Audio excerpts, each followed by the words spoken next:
Some of the president's cabinet members are opting not to fly with the public on commercial airlines. Instead, they're going private. And that's causing some headaches for the administration as the media pounces. Here's Chief Washington correspondent James Rosen. In proposing an 18% funding cut for his own agency, Secretary of Health and Human Services Tom Price has touted the tough choices he's had to make. The budgeting process is an exercise in reforming our federal programs to make sure that they do their job and use tax dollars wisely. Previously, the six-term Republican congressman from Georgia, an orthopedic physician, has railed at lawmakers' pricey plane travel. Don't you fly over our country in your luxury jet and lecture us on what it means to be an American. Now the HHS Office of Inspector General confirms it is investigating Price's own use of pricey jets.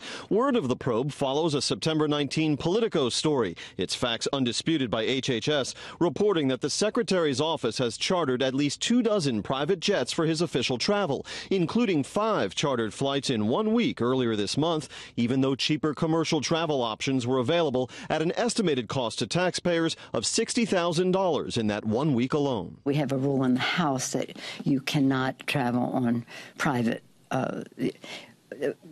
It's just not right. An HHS spokesperson released a statement saying the travel department continues to check every possible source for travel needs, including commercial, but commercial travel is not always feasible. President Obama's 2 HHS secretaries told Politico they almost never used private jets, except for a trip to remote parts of Alaska.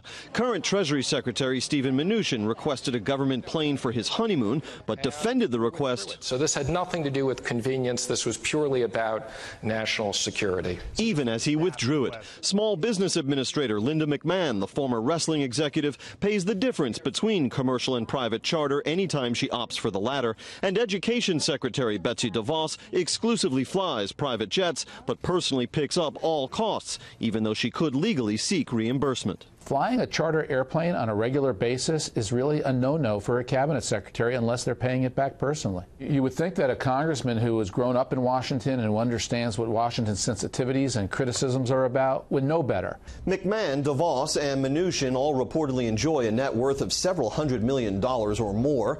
The net worth of Secretary Price is not in that league, but at a reported level in excess of $14 million, paying for the private flights or the difference between those and commercial travel presumably wouldn't be much of a problem. Brett? James, thank you.